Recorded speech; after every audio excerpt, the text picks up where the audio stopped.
lebo ja som bol akože Sulíkov syn ešte v tej dobe. Začalo to tak, že ja som sa rozišiel s frajerkou po veľa rokoch a ja som nemal žiadne sociálne siete, nič. A chcel som akože nájsť nejakú novú babu si.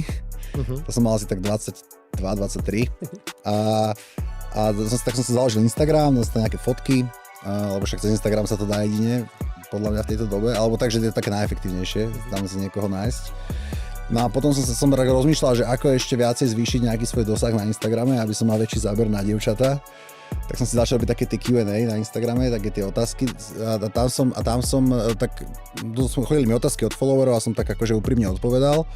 A vtedy som mal možno 300-400 followerov, že akože nikto ma nepoznal a potom som jedného dňa na tie otázky odpovedal, išiel som spať, ráno som sa zobudil, otvoril som ten Instagram a mal som že 2000 followerov viacej, mal som že na storke, že 16 000 pozretí, tako to vybuchlo, potom pozriem internet, 4 články o mne, lebo ja som napísal niečo, čo sa akože nemôže písať, lebo ja som bol akože Sulíkov syn ešte v tej dobe a akože on je nejaký akože na tej liberálnejšej strane a ja som napísal niečo proti LGBT. A to bol akože hrozný akože škandál, že ako som si to mohol dovoliť, ako Sulíkov syn, čo takéto napísať.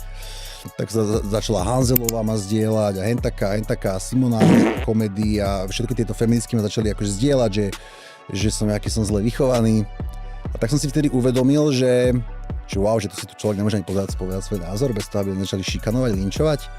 Tak vtedy som ešte viacej začal prilievať akože do ohňa, ale vtedy už iba prilievam. Gadže mi neprajú, lebo mám love.